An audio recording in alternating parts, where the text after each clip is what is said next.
Hey, I'd like to welcome you to another episode of Mission Matters. My name is Adam Torres, and if you'd like to apply to be a guest on the show, just head on over to missionmatters.com and click on Be Our Guest to apply. All right, so today is a very special episode. Today I have Brooke Sousa on the line, and she is the founder of Brooke Sousa Capital and also author in our upcoming book. Hey, Brooke, first thing first, I just want to say welcome to the show. Thank you for having me. All right, so we have, so much stuff to talk about. We're going to, of course, talk about your book. We're going to talk about Brooke Sousa Capital and really all the work that you've been doing for investors, investing in real estate. And just, I watch your Instagram. I'm a fan. I watch your Instagram all the time, and I'll tell you, it's active. It's great content. We're going to talk about, I want the inside edge on your content too and how you create it. But before we do all that, Brooke, we'll start this episode the way that we start them all with what we like to call our Mission Matters Minute. So, Brooke, we at Mission Matters, we amplify stories for entrepreneurs, executives, and experts. That's our mission. Brooke, what mission matters to you? My mission is to help other people the way that somebody once helped me. It's fantastic.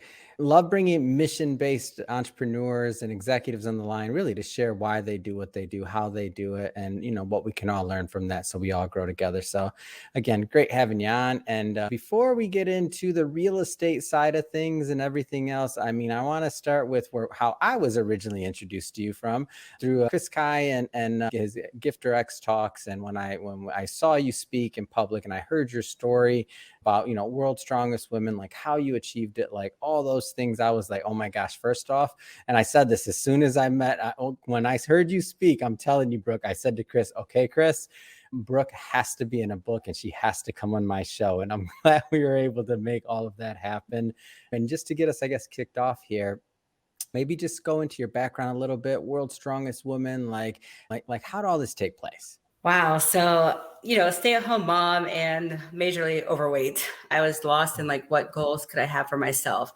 I didn't come from a background of, exercise and, being healthy. So when my youngest daughter turned a year old, I started going to the gym and couldn't last 20 minutes at a group fitness class. But through those classes, I was named She-Hulk. And then I was like, well, I'm going to go lift every, weight in the gym until I become the world's strongest woman.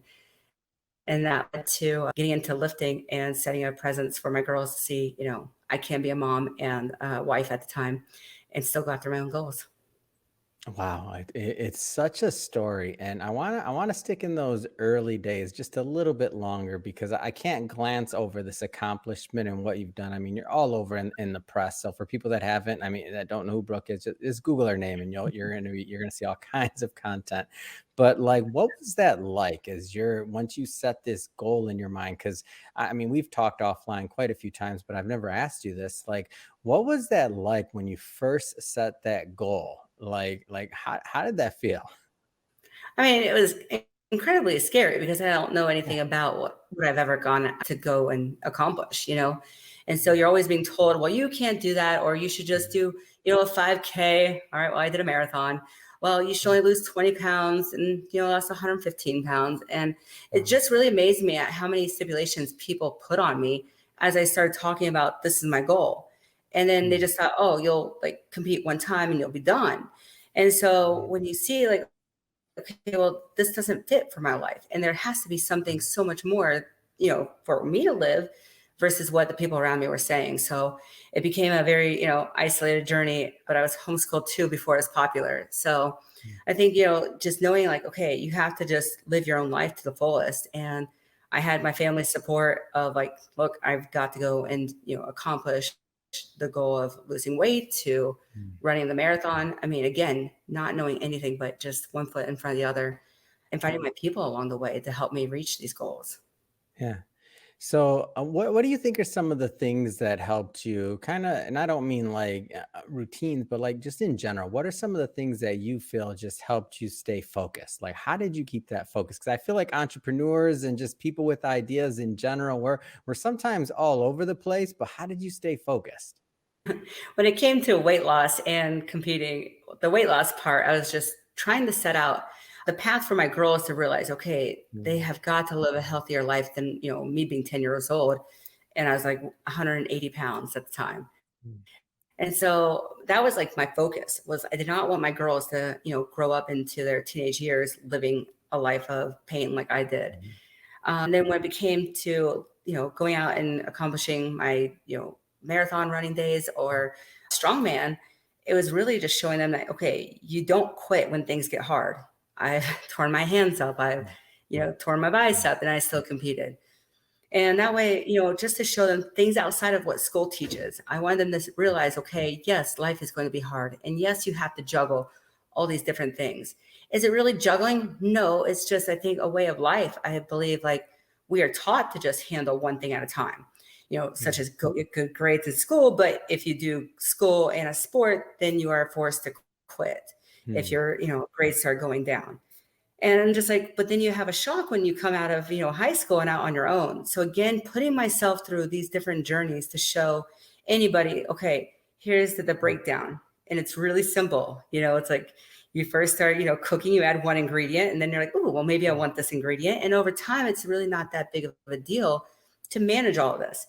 So it's not even a juggling act. It's more of like, we are capable of doing so many more things than just going to work and living that 9 to 5 life or just going to school. Like you can become different things in your lifetime.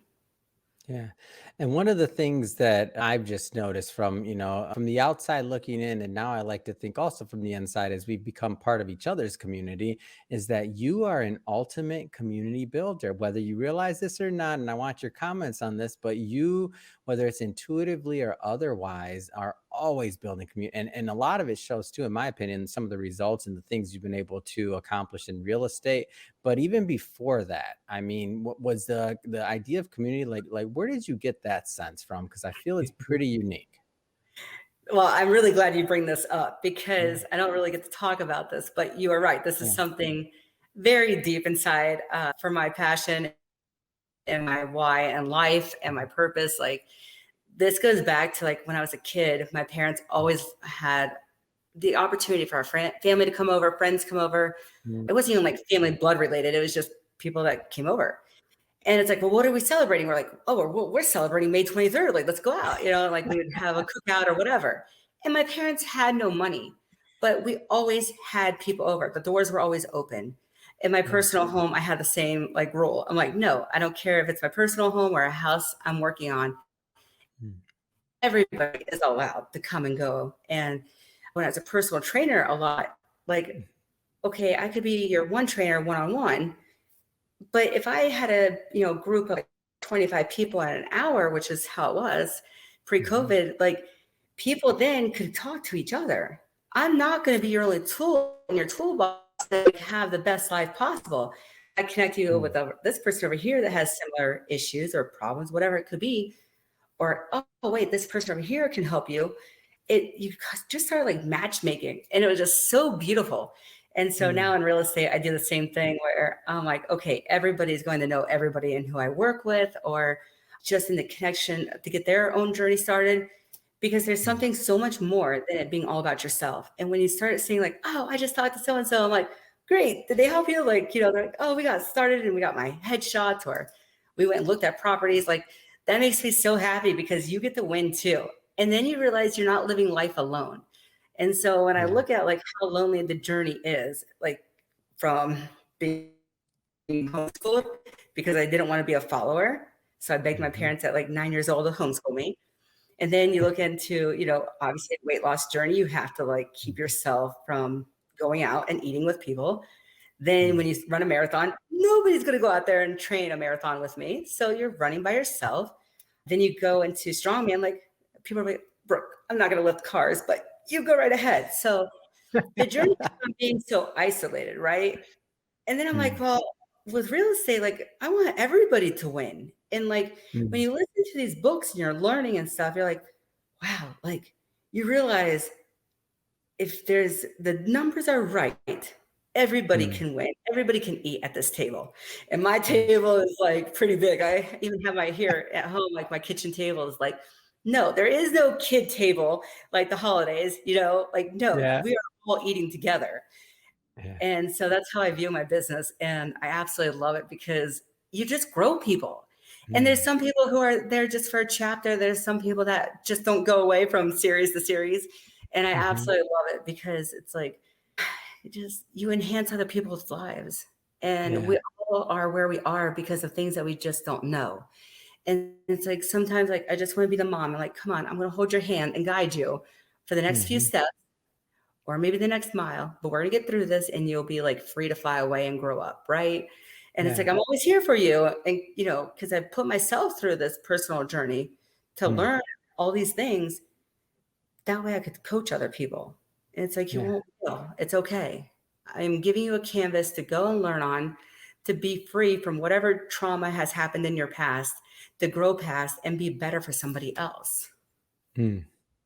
Yeah, it's so true. And what I love about this is I've witnessed it. Like I've seen how your community engages. I see how authentic you are. I see how like forthcoming you are with not just information, right, on the business side and real estate and things like that. I find that, that can sometimes be the easier or the safe place for a lot of entrepreneurs, but you are authentic and you also share of yourself, your time, your expertise outside of just business, the business side of things. So for that, I'm like, I'm always taking notes from you, Brooke, just so you know. And I see where it started then. It started with your parents. That's amazing.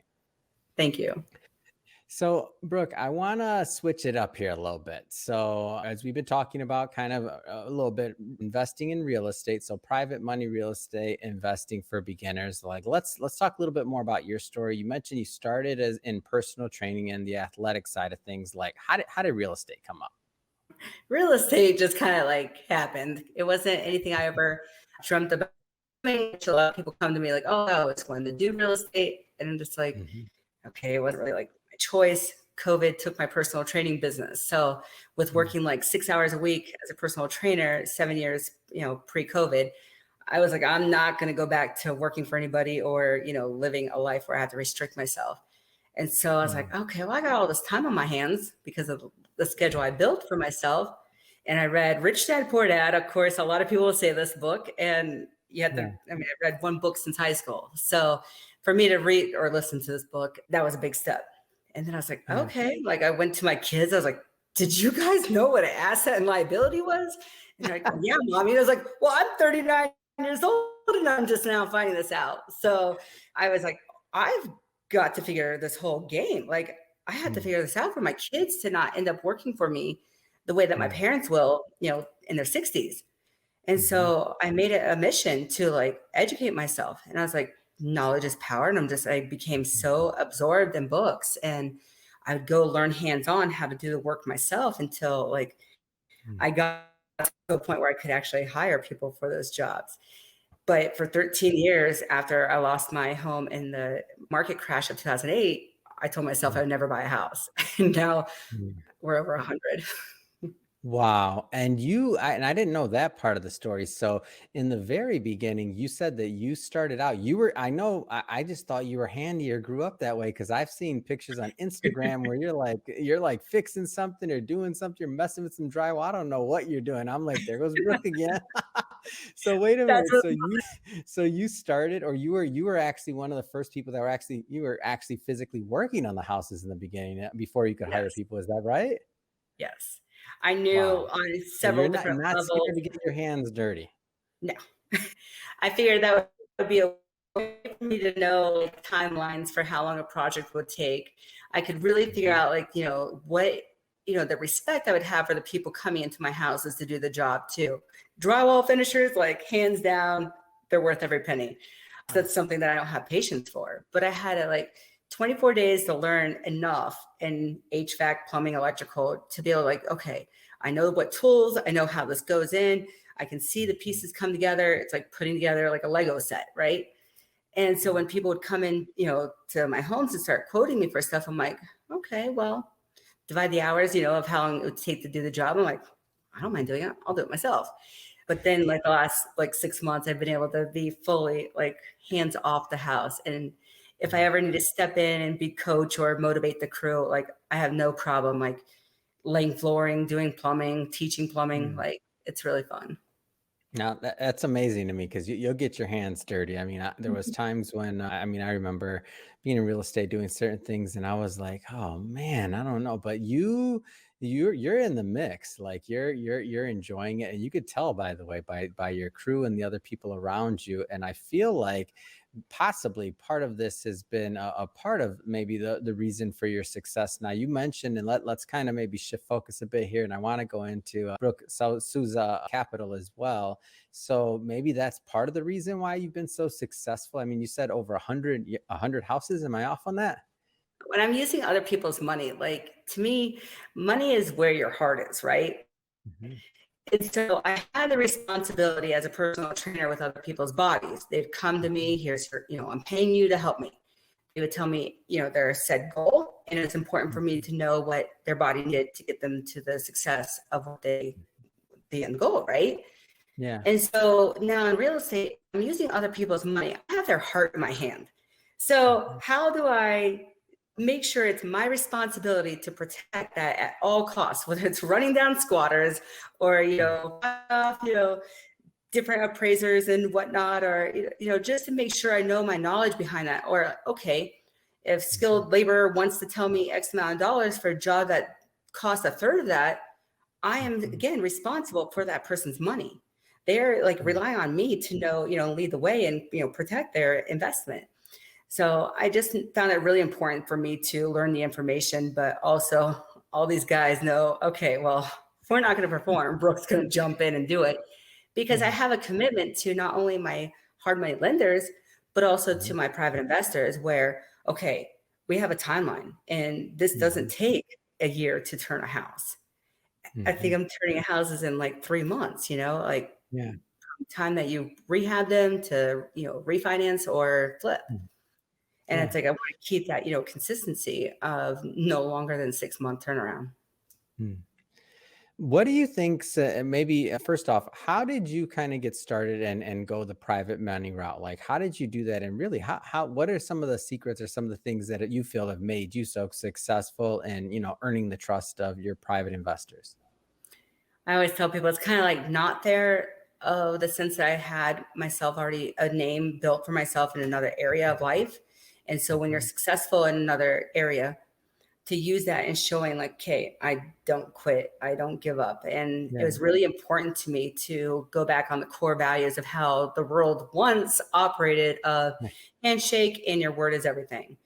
And Yeah. so that is still like my core value in business. Like if I say I'm going Mhm. to do something, like I'm going to do it. There's Mhm. still ways of always finding a solution to never fail, or there are so many other options, but you have to be creative.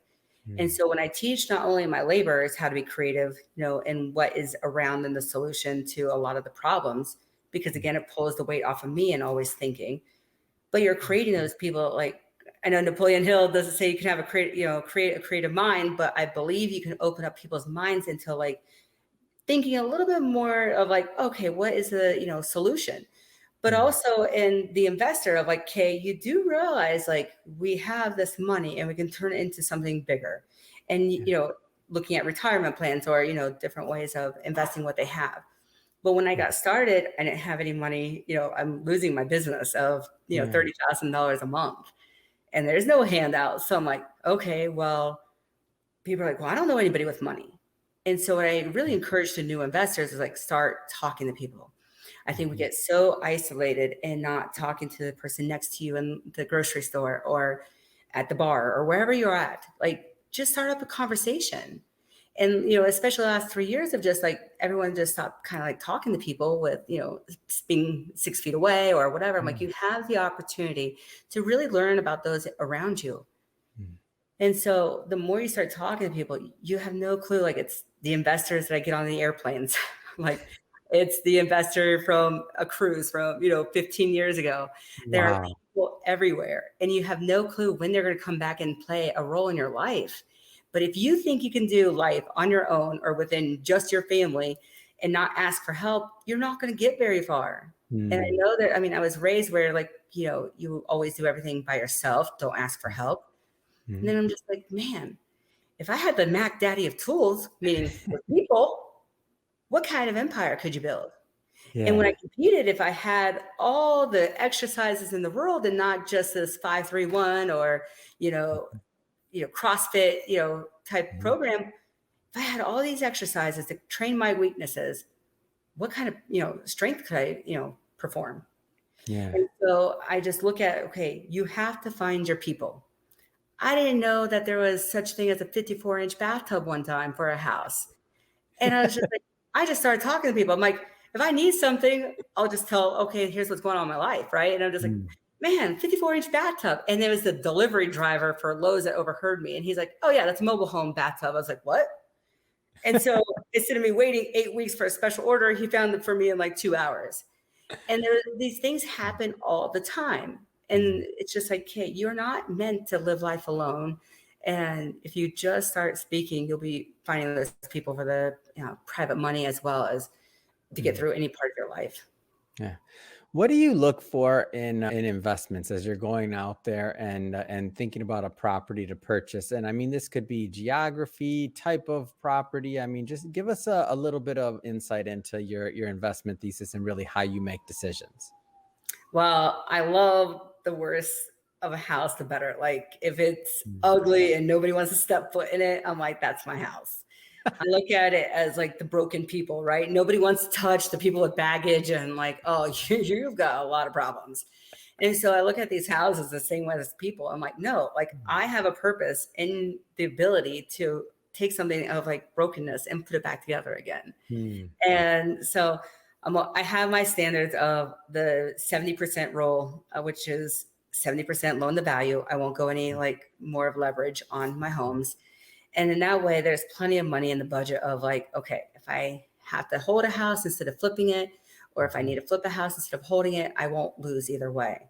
So I Mm. have multiple exit strategies in each house. So again, I have to protect other people's money. Yeah. And then I want to make sure the investor gets a good chunk of their investment. There's plenty to pay the contractors for said skill that each person gets paid, Mhm. right?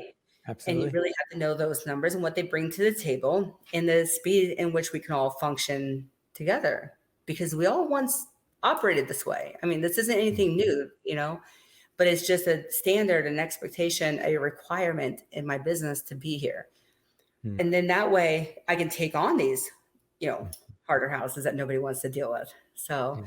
definitely a 3 bedroom that I can at least make a 3 bedroom. I'm looking at the Mm. resale, I don't want to be stuck with a 2 bedroom that's 900 square feet. That's not going to help, sell Mhm. quickly if I needed to. But yeah, I guess it's pretty much like it's very small buy box that I have, like at least Mhm. 1,400 square feet. And then okay, within those numbers, that 70% rule with rehab and purchase Yeah. price, where I can go with those properties. And it doesn't matter if it's in Ohio or Florida, which I just started flipping in. Mm. Oh, expansion to Florida. Yeah. Yes. Oh, tell me more. Congrats. Thank you. My goal when I started was I purchased my first house for $35,000 and $15,000 rehab. I thought, okay, if worst comes to worst, I have to go work at McDonald's or Lowe's, and make $50,000 to recover from this situation, right? Yeah. But I'm going to get this figured out. So Yeah. obviously, I went and sold that first house for $100,000. So we're good. We're good. But I wanted to work my way up, just like a training program. I didn't go straight Mm. to running with 800 pounds on my back. I Mhm. had to start with like 135 pounds and then go up. And so when I started with flipping houses, my goal was to be down in Florida on something so high end with a bigger rehab budget and to challenge myself in a whole different state. And now I'm Mhm. there. Oh, that's awesome. That's so exciting. And I'm curious on the investor side. So I did talk about maybe how you started looking for investors originally. You asked people, you looked around your network, you obviously do a lot of posting on social media as well. Like I've seen that. Like, what do you look for in an investor? Because it's a two-way relationship. So what do you look for on the other side of things? Like who's typically a good fit to work with you and your team? So I have two ways of investing with me. One is where you're just putting up a percent, basically investment of between 10,000 to upwards of 200,000, right? Yeah. And so you get a return based on the amount invested. And that would be more of like, I have some people who are like, just here's the money. Let me know when we're refinancing or selling the property. I don't care to know anything else. Yeah. And then I have other people who like to bring some money to the table and they want to like, okay, be coached along the way, which, okay, Mhm. cool. I love to educate you. Yeah. And then the second way is where I'm going into a LLC with the investor on a property where they get 50% of whatever profit made. And I'm Mm. still like, they're the bank and I'm just going and doing my thing. The best fit is when people trust the process, know who I am, know that I will always follow through with my word, and Mm. just allow me to go. Anyone who wants Yeah. to micromanage or, control every little thing, like that doesn't really work with me on any part of my life. Yeah. That's good. I'm glad you bring that up because there's some that'll watch this that want to, duplicate and do what you do, and then there's some that may want to invest. But either way, like there's a lot of lessons to be learned in what you just said. Like life is like obviously you want to make sure you attract the right type of investors, and also if you're aiming to do what Brooke is doing and take on deals and start raising capital, like you want to kind of consider who you're taking money from, because sometimes raising the money from the wrong area can not necessarily be the best thing, right? Yeah, usually people who are like 10,000 and under are some of the hardest ones because they're really investing all that they have. So instead of like understanding real estate, they're just like looking at that quick dollar turnaround. And it's Mhm. like, okay, there's only so many things that I can do on my end. But, we have a program set up for the people who want to get started with that $5,000, $10,000 investment, and they can Yeah. just watch their money grow over a couple of years, not just that 3 to 6 month turnaround. Hmm. And so I want to switch it up here a bit. We won't spend much time on this next question, by the way, Brooke, because we are going to be bringing you back onto the show. Like we're right now in the middle of a soft launch, but we're not fully launched yet for the upcoming book that you'll be a part of. And I'm so thrilled to have you in this book. So just a little bit of a teaser. Again, we're not going to go too far into it today, but everybody watching, don't worry, we're bringing Brooke back. What are some of the things that you presented in the upcoming book? Oh man, there are so many good things of just like teaching you how to like start out small and build your business, but also building the community around you is really important in this next book, and breaking down a business that, even our grandpas, used to operate on. It's awesome that I'm going to cut you there. I'm going to cut you there. We're going to bring you back in the show. We'll do a full interview just on the book, but first we want to make sure that that edition is out and live, because I want everybody that's watching to go pick up a copy, of course. Well, Brooke, first off, it has been great having you on the show. We finally got to do this, and again, we'll be bringing you back on the show once the book's out and live. But for today, I mean, what's next? I mean, what's next? What's next for you? What's next for your business? So I have 6 more months of being like really hands on, and I'm excited about this next journey because I've recently graduated from a couple of my speaking coaching classes, and then with my books coming out and my personal memoir is coming out too. And I'm ready to go around the world and speak and really help launch my fund as well. That's coming. So Oh no, I'm so excited to see and watch your continued growth. Excited to support you, get the message out about what you're doing. I can't wait for this book, and then also your memoir when that comes out. We're of course going to support that, and I'm so excited thank to get you. the word out to our community about it. But that being said, for today, if somebody's watching this or listening to this and they want to follow up and they want to learn more and connect with you and your team, what's the best way for them to do that? On Instagram at Brooke Sousa, or by email, Brooke Sousa Capital at Gmail. Fantastic. And we'll put all that information in the show notes so that our audience can just click on the links and head right on over. And definitely recommend following Brooke on Instagram. I follow her and I'm telling you, it's great content. One more time, if people didn't get it the first time, a little bit slower. What's the Instagram handle? At Brooke with the E, Sousa, and our email, Brooke Sousa Capital at Gmail.